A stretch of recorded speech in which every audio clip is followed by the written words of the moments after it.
you know what's going on? Maybe it's another drill. Commence primary ignition.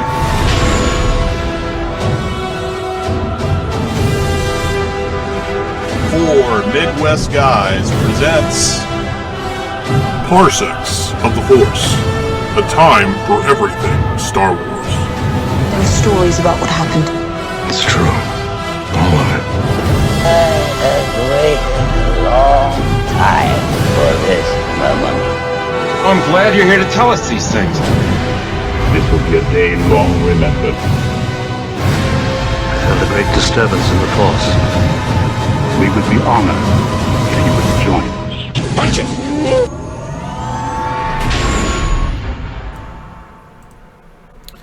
Hello, everybody, and welcome back to Four Midwest Guys Presents Parsecs of the Force. I am your host, B. Willie, and with me, as always, is Mr. Brian Eckenbauer. Hey, what's up, what's up? What's going on, B? Not much, man. How's it been? Been good. Yeah? Ready to get back. Been a while, yeah. We're going to be gearing up here. Got a lot of Star Wars goodies coming soon.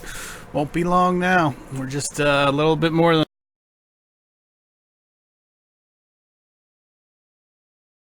We get episode 9, and then we get Clone Wars. Busy season.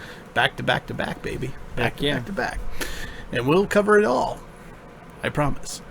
All right, so let's get started right off the bat. So first topic today, let's talk about it. It is Mr. Kevin Feige.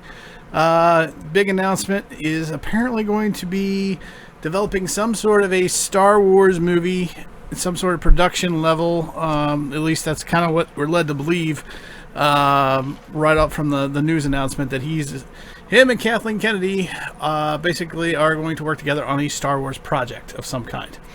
So huge news, obviously, to see the master of Marvel make his crossover to Lucasfilm and into the Star Wars universe, Brian. Yeah, I mean, they say he's a big fan, so I'm hoping that translates into he's not going to screw us over. That he's not going to try a whole bunch of new stuff like Rian Johnson tried to do. Yeah. But it is going to be interesting to see if he can bring over his Marvel success into the Star Wars world. Yeah. Because I know that's why he got the job. Sure. But it's one of those, like, does lightning strike twice? Yeah. So, and I think the first question you got to ask when you hear this news is, what projects is he involved in? So we've got the Benioff and Weiss project, which is apparently now linked with Rian Johnson. So that's one project, or maybe two projects. Still confusion on that. They've never really clarified. We've heard both kind of back and forth. Or is it a Disney Plus streaming project, or is it something, which would be the streaming plus is casting Andor, Kenobi. They're already working on a Mandalorian season 2. Or is it a new project altogether, or is this a completely new project? What do you think? I don't know, because it's one of those, like, do you give him the reins of something huge like a movie, or do you do something small? And he just does something with something, you know what I mean? Like, yeah, transition. Just to get his feet wet in something, kind of like how whatchamacallit is done with all the animation and then working into the Mandalorian. What's his name? You're talking about Dave Filoni. Yes. Yeah. So kind of how he's been getting his feet wet, in the live action as opposed to just doing the animation stuff. I really think that it's going to be something similar to those lines where he's just getting his feet wet on his first one. I think so too. I think when they did the Rian Johnson the first time, they learned their mistake. Okay. So you think maybe ease him in instead of just take over kind of thing. Yeah. Okay. And I think that's fair. I think he's going to be involved with the new trilogy that starts, I think it's 2022. I think is when the first movie of the new trilogy drops, which Bob Iger said was Benioff and Weiss, which kind of separated. He never brought up Rian Johnson, but some people say it's the same thing. Either way, I think he's going to be involved in that. And I think you're going to see him work with Kathleen Kennedy probably together on that project to help bring that along hand in hand, show a cohesiveness working together with Kathleen Kennedy. But I think the bigger question I think that everybody asks, not only once you get past what project is he going to be working on, I think is the bigger picture is, what does this mean? And I think if you can take this a couple ways. You can take this at face value that this is Disney rewarding Kevin Feige for making the highest grossing picture of all time at Endgame, creating the whole Infinity Saga. He's the golden boy. Hey, Bob, I really would like to do a Star Wars movie. Hey, Kathleen, here we go. Here you go. Let's make it happen. And that'll be it. Which is what we're kind of led to believe by the article, right? That's face value. Right.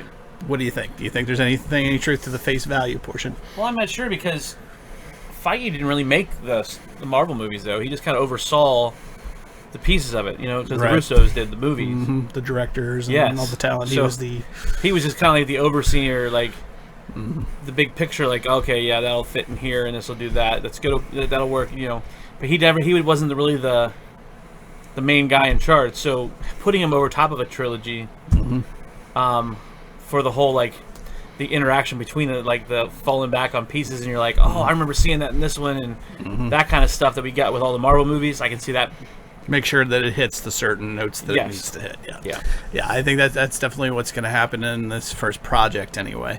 But I think if you look at it, doesn't take much to speculate, though. If you take it a step further and you go, okay, if you take it beyond the face value, this really sounds like a transition. This sounds like, I mean, you can almost hear Kathleen Kennedy's farewell speech with this. It's like, well, there's all this other stuff coming on. We've got Indiana Jones, there's Willow, but Kevin was a great fit for the past trilogy, and I'm more than happy to hand over the keys to the kingdom while I go off and help, or I'm gonna go over and do something else. I'm gonna, fall back to Amblin Entertainment, which she's still a member of that with her husband, right, in Steven Spielberg. So to me, it feels like. Kind of feels like a transition. It feels like that, or a trial period, to see if he can handle it, and if he can, he's going to run Lucasfilm someday, or at least be part of the creative team someday. The board of trustees. Yeah, or he's going to help the storyboard maybe. So I could definitely see him co-chairing for a while, but you could definitely see Feige in the creative side. I could see him completely as the overseer of the creative side of the storyboard of all of the Disney Plus programming, all the movies and everything. Well, or does it go even further? Because didn't you say that Iger's going to retire soon? He is. Right. So maybe the successor for that gets plucked from somewhere. Kathleen takes over for that person. He takes over for Kathleen. And it's just kind of like a cycle. Or maybe since he's already done the Marvel and did it rather well. And if he does well with Star Wars. And he does well with Star Wars, then he becomes a successor. Well, or he becomes like everybody. I think right now, I think it's safe to say that when Iger retires, I think it's 2021. I think right now everybody would say right off the top of their head would be Alan Horn. He is the co-chairman. I got it in the notes. Co-chairman of Chief Creative Officer of Walt Disney Studios. Oh, yeah. So that's his official title. But he's basically the number 2 right now at Disney. So everybody would pretty much point to him unless something drastic happens, right? So the question is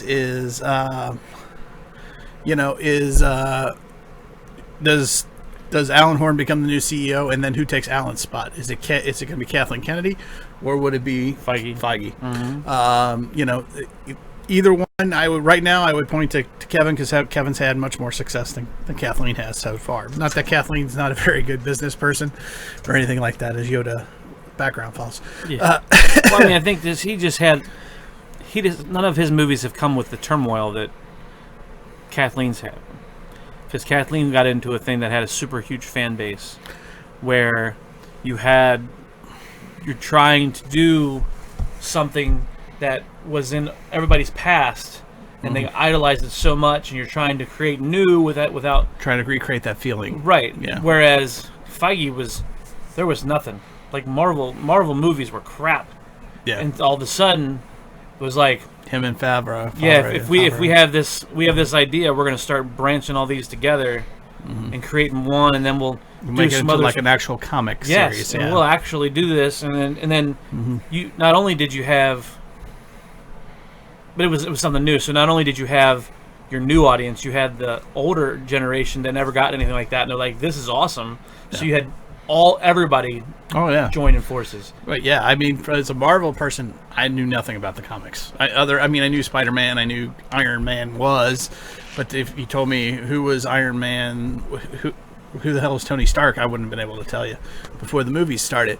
But and I have enjoyed that cinematic universe. It has drawn me in, and it has made me a Marvel fan, Right? Because of those movies, without being a comic book fan. And there's a lot. That's the thing, is that we know the Marvel movies.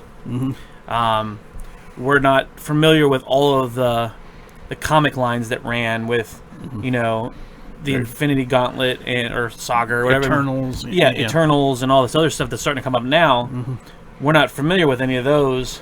Right. But we knew of Thor. We knew of Spider-Man, of Black Widow, of Iron Man. Yeah, we knew of those characters, but we didn't know every story that's come out in comics. Right. Whereas Star Wars, everybody knows every detail. Pretty much. Which brings us to our next question in the evolution of this announcement of Kevin Feige, and that is he a good fit for Star Wars? Is Kevin a good fit for Star Wars? Because I don't know if it's so I think the first thing you got to ask yourself is we were talking about the success with the Marvel and the Infinity thing but some people think would that style fit for Star Wars?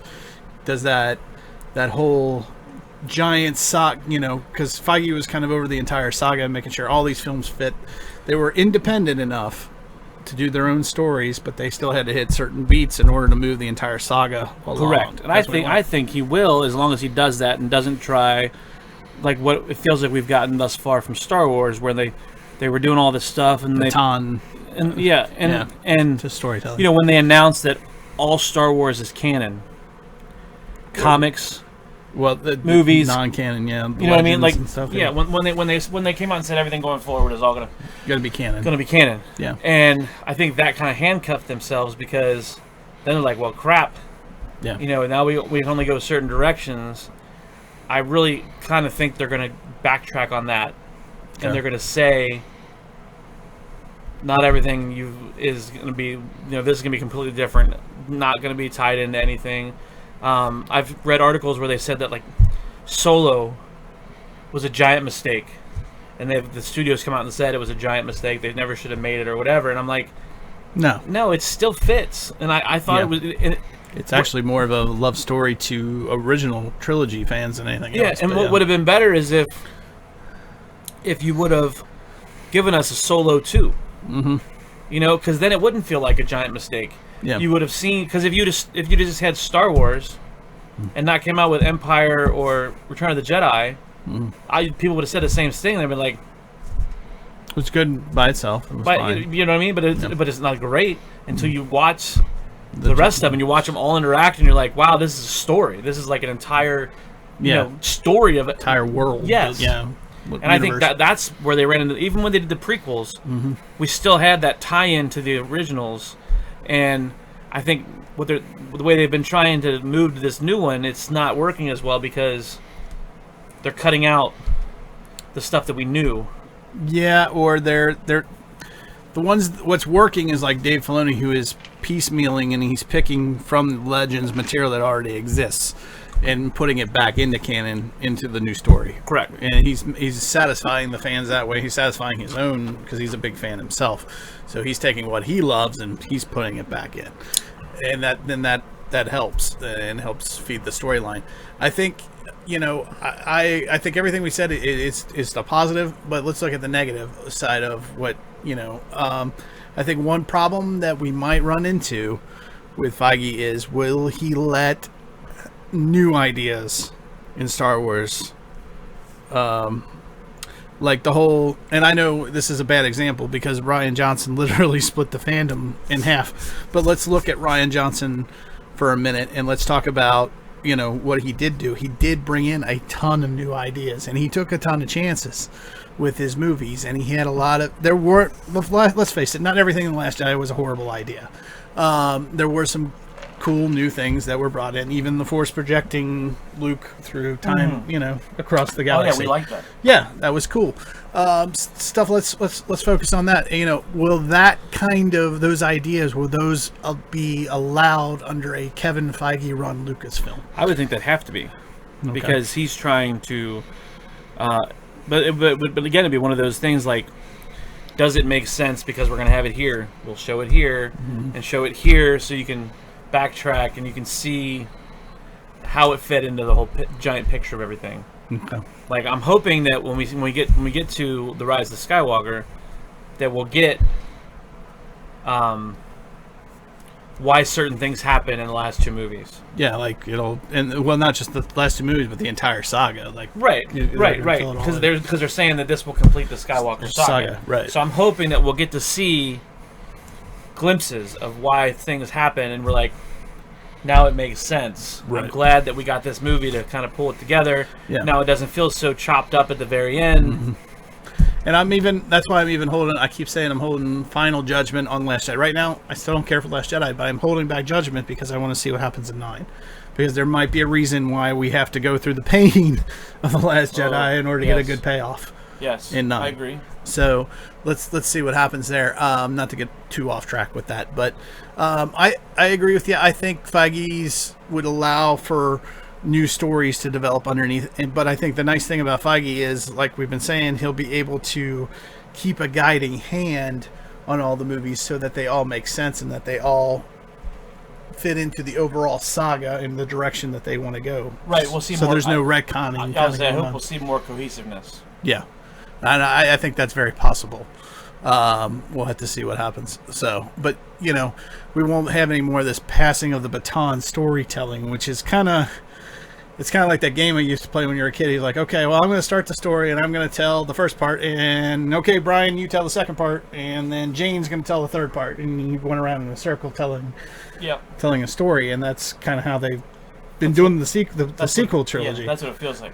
Yeah. So this, I think all these things will be. I think he'd be a good fit. I think this is good news for Star Wars as a whole. I think Kathleen Kennedy is very good from a business side of things. But I think on the creative side, she needs some help. And I think the storyboard of Star Wars, let's face it, needs a little bit of help. And I think Kevin Feige is the one, even if Kevin isn't there to run Lucasfilm someday, as long as Kevin is there maybe to show them the Marvel model and work off of that for this next trilogy. Like, show them how this should be done. Yeah, like if there was if he had a master template, and he said, let me show you what I have. This is why it worked as well as what it did. Yeah. Here's movie 1, movie 2, movie 3, movie 4. It didn't matter what we had. Yeah. We knew we wanted to hit this point here, show this, to hit to this main spot. So that we can get to the end game, literally, of the saga, right? This is where we're going. This is how you do it. Even if Kevin's just there to do that and then goes back to Marvel, I think it benefits Star Wars. I think it makes Star Wars better. So I think overall this is great news. Any way you slice it, any way you cut it. But I think that we've dissected that about as much as we can for now. So, but let's talk about the next thing. Let's talk about what was the big news before Kevin Feige came out, and you could say maybe Star Wars released a Feige to kind of keep this undercover. Lucas betrayed by Bob Iger's new book. So Bob Iger has released a tell-all book about his time as CEO of Disney. And in one particular chapter, I believe it's chapter 11, whether that's coincidence or not, because, Lucas 1138 and all that, kind of goes through and says that basically, despite Iger taking as many, reassuring George that, that they were under no obligation whatsoever. And he keeps saying, it kind of feels like the lawyers kind of grabbed this part and threw some Lego mumbo jumbo in here. But that they were under no obligation whatsoever to follow any of George's storylines, because he sold them 3 story outlines for episodes 7, 8, and 9. So those 3 were sold. So in addition to buying Star Wars, they spent another, I think it was $500 million, I think he said, on these 3 storylines. And so they bought these in addition. And even though Iger says that they were under no obligation to follow those, that when it came time, when George sat down with Kathleen Kennedy and with J.J. Abrams, and they started talking about Episode 7, that George suddenly figured out rather quickly, because he was given no heads up, that they were not using his storylines and treatments, and that George thought because he had sold these story outlines that they were going to at least follow them maybe somewhat, a little bit, or at least have that direction. So, and when George found out, we don't know if he walked out of the meeting or what, but basically that's when Lucas walked away. That's when he went on Charlie Rose and called Disney white slavers and and called the whole situation like a divorce. You know, you don't talk about it. I'm over here, they're over here. I'm kind of done with it. And so that's basically the very quick version of what's in the chapter.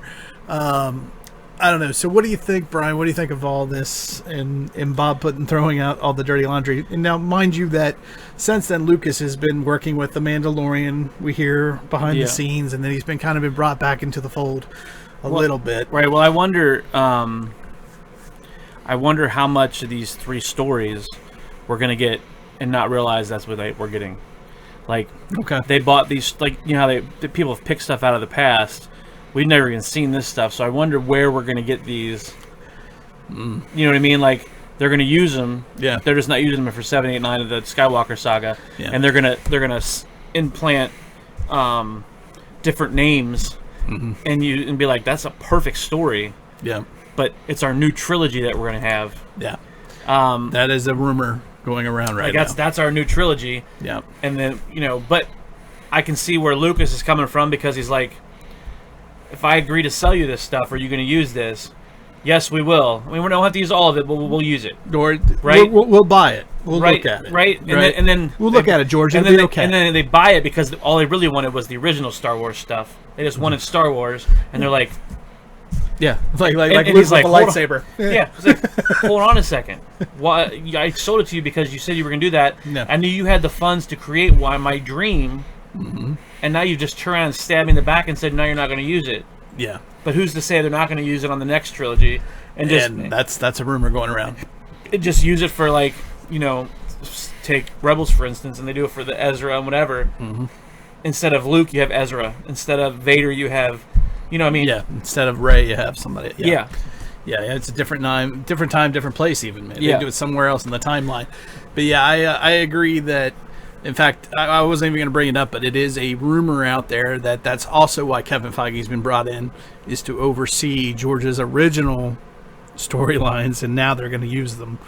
And that's what Rian Johnson and Benioff and Weiss have also been working on, is to help try to, smooth this out and try to lengthen these three into, like, another 9 into another, basically a 10, 11, and a 12.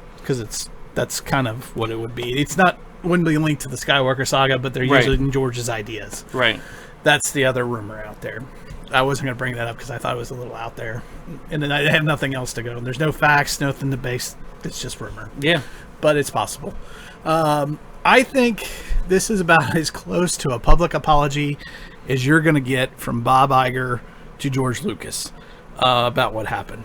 I think, and although Bob Iger is making money off of this, go figure, CEO makes money, I think this is Bob's way, because Bob even says in here, he says, George felt betrayed, even though we told him otherwise when we first bought Star Wars, that he still felt betrayed because we bought the storylines.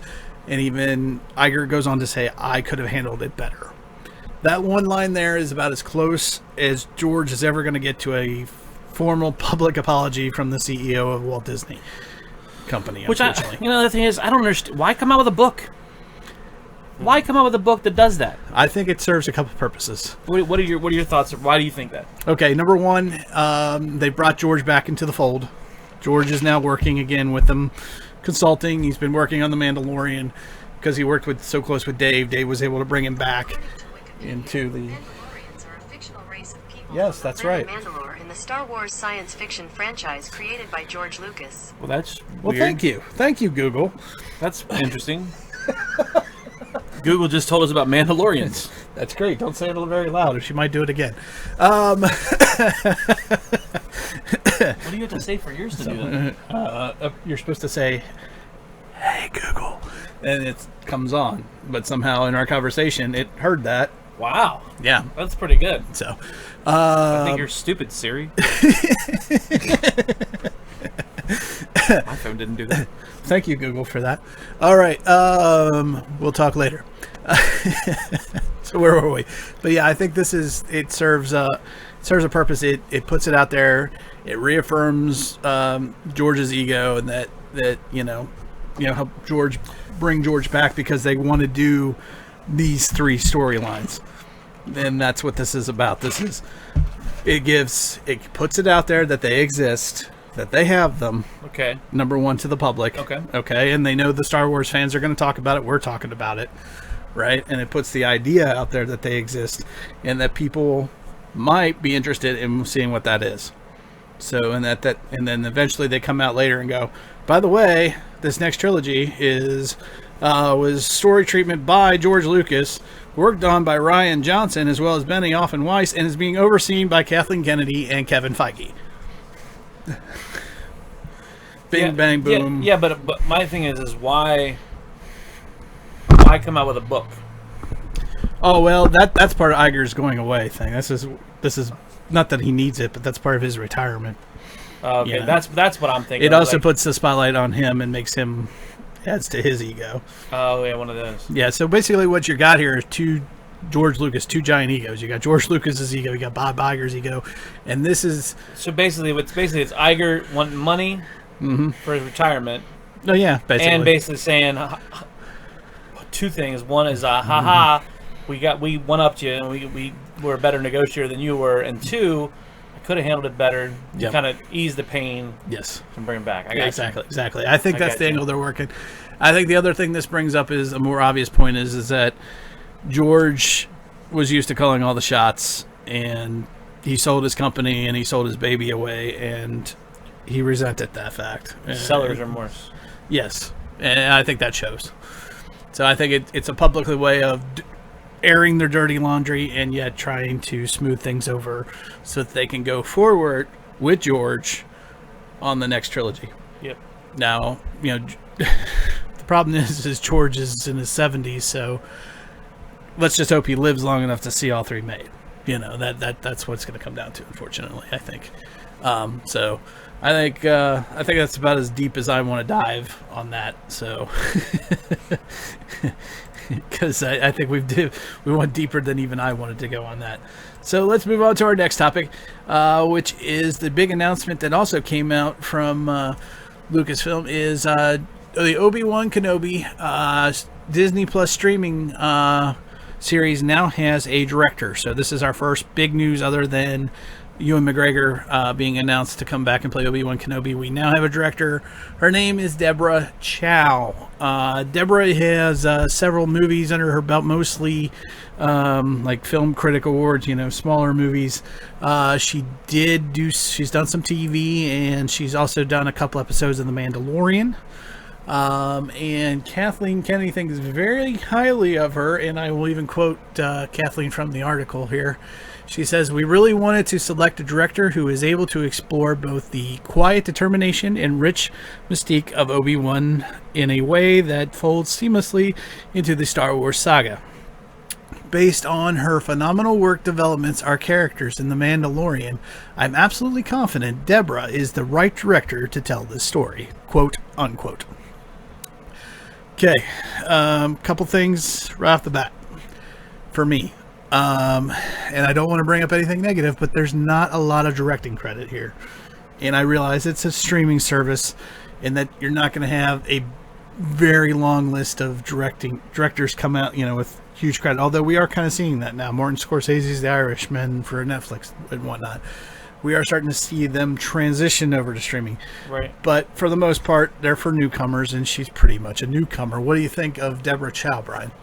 Like you said, she's new, so we don't know. She could be awesome. However, when we originally got Rian Johnson, we also thought the same thing. That's my hesitation. Is that when we got Rian Johnson, we're like, oh, you know, he's going to be good. Yeah. You know, this and that. And then we see the movie and then we're like, what the hell was he thinking? Yeah. So I hope she's good. I hope she's as good as everybody else says she is. The Kenobi series is supposed to take place during the same time as Solo. Mm-hmm. Yeah. Which again, I would like to see some of that take place, because even if Kenobi's not part of the Solo story, I wouldn't mind seeing an episode every now and then focusing on Solo. Mm-hmm. You know, because Kenobi has ties with Darth Maul. Yes. So would Solo. Mm-hmm. And maybe we see an episode where crosses over. Mm-hmm. You know what I mean? Yeah. So I wouldn't mind seeing or that at all. Or a cameo of Obi-Wan in a Solo series down the line, even. Yeah. Yeah, and then we see those crisscrossing back and forth, without Solo and Kenobi knowing each other. Right, because they can't. Right, but see what I'm saying? But that doesn't say that the side characters don't know both. Intertwine. Yeah, right, exactly. And I think the bigger thing here to consider, and I wish they were taking. I understand that she's an up-and-comer. I understand how Kathleen feels about her, and that she thinks she's the best pick.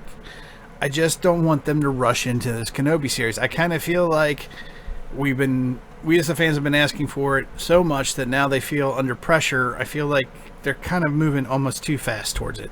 And I don't want them to do that with Kenobi, especially because Kenobi, when you think about the fan base, the Star Wars fan base as it is today, it is very, very fractured, right? Since The Last Jedi, there's a lot of division. This Kenobi series is very much a intertwining of different generations of Star Wars fans. You have the classic trilogy fans who love Obi-Wan Kenobi. Okay, you have who want this, and then you have the prequel generation of Star Wars fans, the prequels, who love the prequels. They grew up, they love the prequels, they love Obi-Wan Kenobi, they love Ewan McGregor as Obi-Wan Kenobi. This is one of those series that can kind of bind us back and put us all under the same page, and everybody's excited for this series. I just want them to take their time with this. Yeah, well, it's funny is like when you talk about, you know, how the originals and people like Obi-Wan Kenobi, and then you had the the prequels, and people loved Ewan McGregor playing Obi-Wan Kenobi. Mm-hmm. To be honest, when I think of who Obi-Wan Kenobi is, I think of Ewan McGregor more than you think of Alec Guinness. Because Alec Guinness was in Star Wars for a brief blip. Yeah, he's in Star Wars for one act, and then he plays a Force ghost, right? Yeah, From there on out. And then it's just like, so he doesn't really do a whole bunch of ways in there, but when we watched him in the prequels, we're like, oh. Yeah. Oh, I like watching him, everything else, and it's like... We really got to see Kenobi develop, yes. And then they developed him more in the Clone Wars animated series. Yes. We got to see even more. Yes, I really hope that when we get to this, that they do... I would hope that they would utilize a lot of the effects and shot selections that they use from Solo, so that it feels like it's the same time frame. Mm-hmm.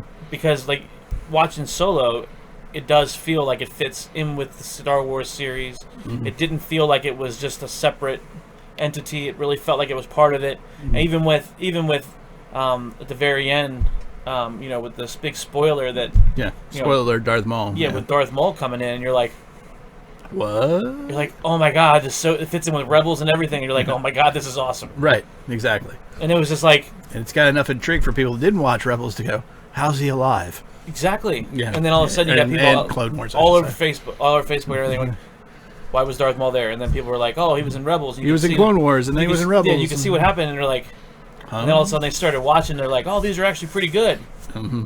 It was a good story. Exactly. Regardless of the animation style, those were both good stories. Mm-hmm. Very good stories. And now it's like, I hope they take some of that and they bring it into this Obi-Wan, because, like you said, we don't need something rushed and just thrown at us and be like, yeah, well, here's Ewan McGregor, so you guys should be happy. That's not why. Right. And I hate to say it, and I don't eat, and nobody wants to eat these words more than me, and I will be more than happy. I will eat them and eat them and eat them and then swallow crow and eat crow and pie, but I have to say this. This feels just like Rian Johnson all over again. This feels like, remember when we had, before The Last Jedi came out, and all of a sudden they're like, Rian Johnson gets in the Star Wars trilogy. Oh, wow, holy shit, The Last Jedi must be fucking amazing. Yes. And then, yeah, well, I just ruined the cussing thing. Anyway, my bad. But that's the way it felt. And then we got The Last Jedi, and we're like, oh, fuck. Now this guy's gotten a trilogy? Yeah, we don't want a trilogy from this. What the heck were we thinking? That's what this is. Yeah. This lady got a whole series based on doing 2 episodes of The Mandalorian. Yeah, which we haven't seen yet. Those better be good episodes of The Mandalorian. I know. And don't get me wrong. They've got, I think it is, but it's just like, you made a decision based on 2 episodes, and you're going to give her the entire series, not just a couple episodes in the series, but the entire series. Oh my God! Please, please, please, Deborah Chow, know what you're doing. Please, please, please, please take your time. Please, please, please, somebody surround her with all kinds of talent and help and whatever else she needs, because man, they can't screw this one up. This one needs tender, loving care. TLC, take your time. Yes, we're going to demand it. Yes, we're going to go, oh my God, when's it coming out? When's it coming out? Take 2 years to make it, for all I care. And then release it on the streaming service. We'll still watch it. It only builds the... We'll still stream it. We'll still stream it. We'll still be there. We'll still review every episode. I swear to God, we will, and break it down, and we'll turn it into 2-hour podcasts off of one episode. I promise you. But nevertheless, oh man, I really, really hope she's as awesome as Kathleen says she is, and only time will tell, I guess. So we'll see. So for right now, putting up kind of I'm still a green light for Kenobi, but I'm kind of pulling back on the reins at the same time. I'm still excited, but I'm a little worried now. We'll have to see. Hopefully I'm wrong. Like I said, I hope I'm 1,000% wrong. I hope she's phenomenal. I hope she's she's the female Steven Spielberg plus Lucas combined with, I don't know, what's another director I can't think of. It's Martin Scorsese and everybody else all rolled into one. And she's just a phenomenal, the best director since, I don't know, ever. So yeah. And I think I've gone on long enough. So we have talked an awful lot in this podcast, so I thought we'd end this Parsecs of the Force with a little bit of fun here at the end, and just we've had some new posters drop of not just The Mandalorian, but also the Rise of Skywalker, Episode 9. So right. I thought we'd just take a little closer look, maybe just say a few words about them, just so you guys can see them too, and kind of end the podcast on a little bit of a, a little bit lower note. More of an information than it is. Yeah, more fun than it is serious, right? So Let's take a closer look, shall we? So here we are. This is the first cover. So Empire is gonna it traditionally, along with Vanity Fair, always gets like a cover of Star Wars. It has with the sequel trilogy. So this is the first of 2 covers. The first one is Kylo Ren. Again, they're keeping with the whole blue and red and that whole. It kind of looks like a close up of the bigger poster we had that they released about 6 months ago. I don't know, Brian, you see anything cool you want to talk about? I mean, it's cool that he rebuilt his mask. Mm-hmm. It's kind of weird that it's red. I mean, I like to see why it's red. Yeah. Or what's it made of? Yeah. Is that a little bit of Vader in there, maybe? Mm-hmm. Yeah, because I mean, I don't. That'd be cool. Because to me, his original mask looked like it was one solid piece. Yeah. With the editing. Now this one, I don't know if you can see it or not, but the way the crack comes down at the very back of it, coming from his mask to the back of his head, almost gives that Vader look, like curve. Yeah, the little curve part a little bit. Mm-hmm. So like you said, is it part Vader? Is it part Kylo? It does make it look cooler, I think, having the red cracks in it. I mean, it's aesthetically, I think it's neater. So I don't know. So the other cover you can check out is obviously is Rey. So the other half. So yeah, the other half. So if you put the two together, you get the one big I giant. probably should have done that now in retrospect, but anyway. So again, you get a kind of a neat closer look there. If you look closer at the lightsaber, you can see where they've added the like the feature between her hands there is kind of new looking. That's where she's mended the lightsaber that broke in the Last Jedi. Right. So you kind of get a nice look at that. And then it's Rey again in her all white outfit. So which would, up until recently, we believed that she was going more to the light side of the Force until we saw that picture of her with the double-bladed lightsaber. Right. And the black hood. Spoiler alert there. But yeah, so, I don't know. Anything else there, B? No, they don't really show a whole bunch in this one. It's basically Yeah. just a close-up of the two. Right. So let's roll through this. And then this is a nice, I like this one. This is, again, more a play off of where we saw the Emperor above them and you saw them fighting below, but this is more of a close-up of them back to back. Same kind of style, though, B. I know you're more the artist than I am, but they're going with the whole light versus dark, blue meets purple meets red. I don't know in the water, obviously. Right, in the water. But it also, if you look at it, her blue saber is pointing up. Right. Meaning like the more like God, like heavenly. Going up. Yes, Yeah. and then his red is pointing down, like going to hell, the evil side. If you do look, though, it almost looks like you see some kind of face or something in the background. Yeah. On his side, not so much on her side, but on his side, there's some kind of face that you can make out. Something in the background there. Yeah, can you see it? I cannot, but You want me to show you? yeah, but you'd have to get up in front of the camera. I don't know how we'd make that work. I need a laser pointer. I know. I need to find an Illustrator I need a program laser or pointer. something. All right. Well, I'll show you after we get off the podcast. Okay. But there's a very visible face, and then there's also some kind of shadow that comes down from the R in front of his helmet. Okay. And I can't tell what that is, but you can definitely see the face in like the mist. Coming off the R kind of looks like some sort of symbol. Yeah. To me, I'm not. I see what you're talking about now. Yeah. As far as that, maybe some sort of Sith symbol or something. Right. Something's going. Yeah, because you can see it up into the P. Yeah. As well, some sort of round. Yes. Like what do they call them? Hieroglyphics, I guess would be the. And my other thing is, to be honest, what that looks like to me. Yeah. The one that goes around from the P and comes back down through the R. It reminds me of one of those. The Time Between Times or whatever it was that we watched for Rebels.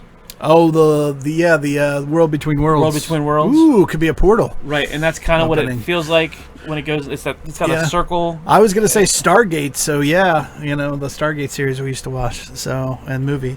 So yeah, that's good pickup, B. Really good pickup. I didn't even see that. Yeah. Oh, okay. I kind of see the face now. And the red. Yeah. Here, let me see your mouse. Yeah. Well, they won't be able to see it, but you'll be able to see it as soon as I bring it up. Okay. If it'll stretch, I don't. It's pretty. Yeah, it'll go. I'll get it. Okay. All right. So. Like right here, like right there is the eyeball. Under the R, yeah. And then there's a nose and a mouth. Mouth. It almost looks like a half Snoke, half Emperor. Yeah, or Vader. Maybe. Yeah. In the black, anyway. Okay, gotcha. Yeah, I see it now. Like it's like I don't know if that's intentional. Like it's like half of his face. If you look even further in the background, it looks like there's another like hieroglyphic kind of thing. Like it's the red's kind of covering it up. Yep. I don't know. It's just weird the way they did it. So maybe once we get to see the movie. We'll be like, oh, there it is, there. They were covering it up the whole time. Yeah. Might have to come back to this after we see the movie. Have to remind me when the time comes. Move my mouse back here. All right, so let's move on. So here's some really cool artwork for The Mandalorian. Which I like. This is obviously hand drawn. This is the kind of old school looking, and it almost looks like a VHS tape cover. Yeah, exactly what it looks like, and I really like. I really dig the artistry here, and it's actually much fatter because I made it fatter than the actual thing, but you can really see it's got great detail. IG 88s, which is actually IG 11 in this series, looks really cool. So I don't know. What do you think, B? Anything else? No, I really like I've always told. I really like the Mandalorians anyway. Yeah. So like I really can't wait to see this in full effect and be like, was all my Mando stuff, was it really warranted all those years? or was it just I was just a big Boba Fett fan? And everybody thinks Fett was cool, so I can't wait to see it. It just looks so badass. And I tell you what, I wish I could draw like that. Seriously, look at that. That's just fantastic. Very smooth. Very, very smooth. And I think this next picture is from the same artist. Yeah, so here's kind of a dark side version of Sky. This was actually on the Star Wars Insider magazine, taken from that. But yeah, this is the one. They have two of them. Yeah, did you get a picture of the other one? I think I do. So there's two of them. One was all the dark side stuff, and then where it has the Knights of Ren in there. Mm-hmm. It has the regular stormtroopers, the Sith troopers, and then the whatever that one is there in the front. In the very front, the bottom. That is the new what do they call them? It's the ones with the jetpacks that we see in the trailer. Yep. So and then you see in the very back, you see all the regular stormtroopers. From the First Order. So it'll be interesting. I'm really interested to see if these red troopers are for Kylo or if they're actually for the Emperor. It'll be interesting to see how that plays out. Yeah. If these guys are like the Republican Guard or the old Imperial Guards war kind of deal version. Mm-hmm. All right, let's move on. I think this is the lights, or this is a mix. So this is the combo. This was the actual poster. Yeah, I think this is one of the posters. Yeah, this is one of the actual posters that Disney released. Yeah. Which is goes back to the usual light and dark, trying to highlight as many of the characters as they possibly can, fit them all in on a thing. However, when I was showing you, I remember we talking about this. I said, "Do you notice who's missing from this?" Yep, no R2. There's no R2, no Luke, no Leia, no Emperor. Yeah, and that brings up a good point. And I should have. This is off of script a little bit, but the one picture we got in the Vanity Fair spread shows Luke. And everybody's like, oh, it's obviously an unfinished version of Luke because there's no blue glow. Is he even a Force ghost? Because he's got his hand on R2. It looks like a normal picture, like a finished product. And there's no blue glow around Luke. And that's what when I was thinking, I was like, why does he have to be a Force ghost? Maybe he found a way to really teleport himself. Exactly. Yeah. Or who's to say that that he wasn't just teleporting himself in like the other place that we thought he was, or you know what I mean, like maybe he found his way to World Between Worlds. Exactly, like it's just it's like there's so many possibilities, and it's just like I just hope that whatever they do makes sense for everybody. I hope so too. They don't just say, "Forget what they had in the last movie." Here I am. Yeah. Or here's a really lame explanation. Yeah. I mean, they gotta take care and make it cool. I mean, even if it can be weird because obviously if you're gonna try to retcon Last Jedi, it's going to have to be a little bit. Okay, so but as long as it's mythology Force based, I'm cool with it. What if we'll go this way. All right. What if when we're in the movie, okay, Rey finds the portal for World Between Worlds, okay, to bring Luke back. Rey goes back to before Luke disappears and grabs him. He grabs him. And that's why Luke disappeared. And maybe while she's there, that's how the Emperor comes back. That's his way back in. Yeah, I know. I thought about it. There's just so many things where, like when we watched it in Rebels, man, and Ezra was able to say, he was right there to save Kanan, and Kanan Solomon said no.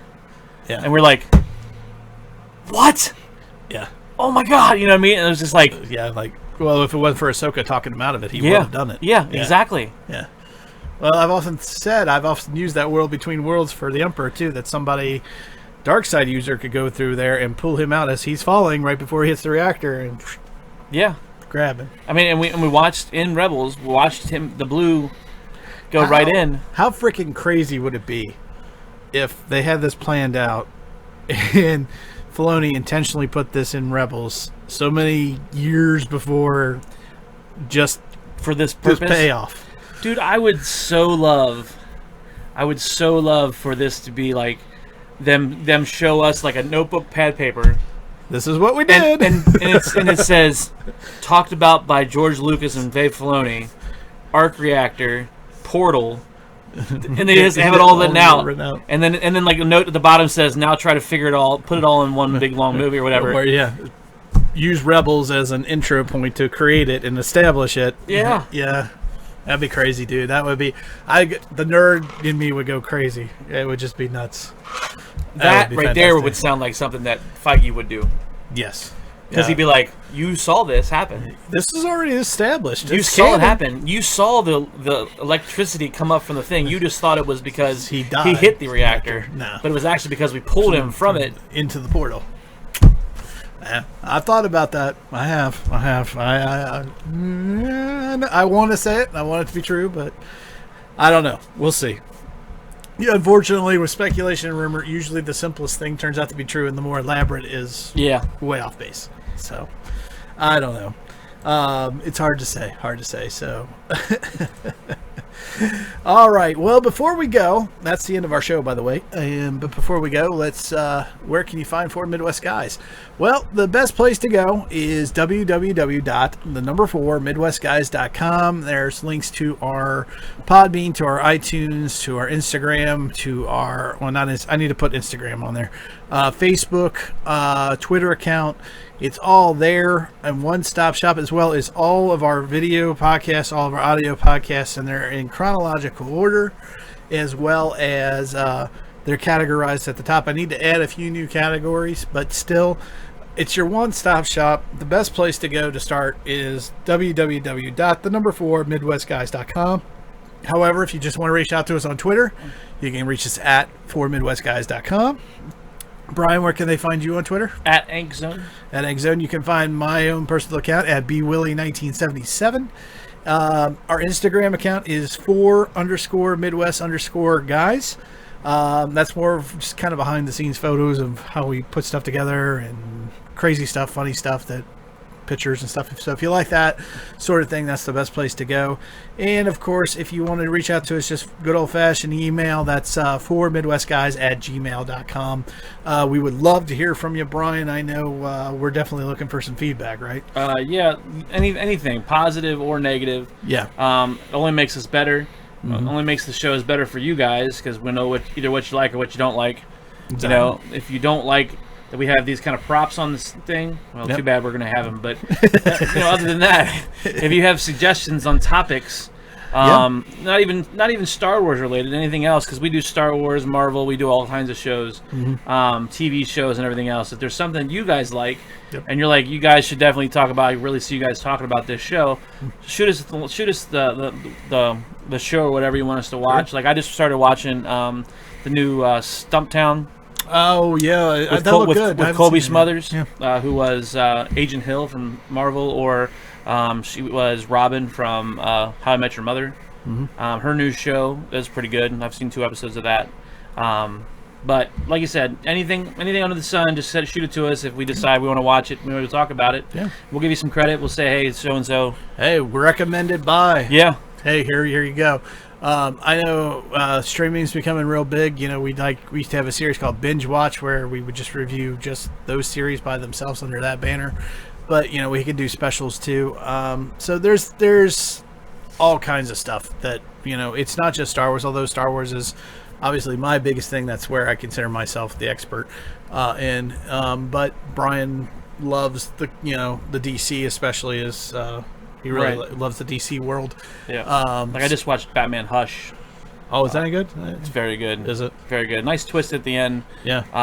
But animation style is great, like as usual with most DC comics. They really do hit it out of the park. God. Yeah. Kick it out of the park. They do kick it out of the park, which are football fans. All right. Well, Brian, thanks for joining me for another successful podcast. Hopefully we get together a lot more often, especially with all this Star Wars content coming out. And, yeah, hopefully more news keeps coming and coming. And not just that, but new TV series and stuff like that coming out. And, I definitely want to check out that Stumptown, though. That looked really good. So, all right. Well, Brian, thanks for joining me. Thanks for having me, man. And this is B. Willie saying, may the Force be with you always. meow.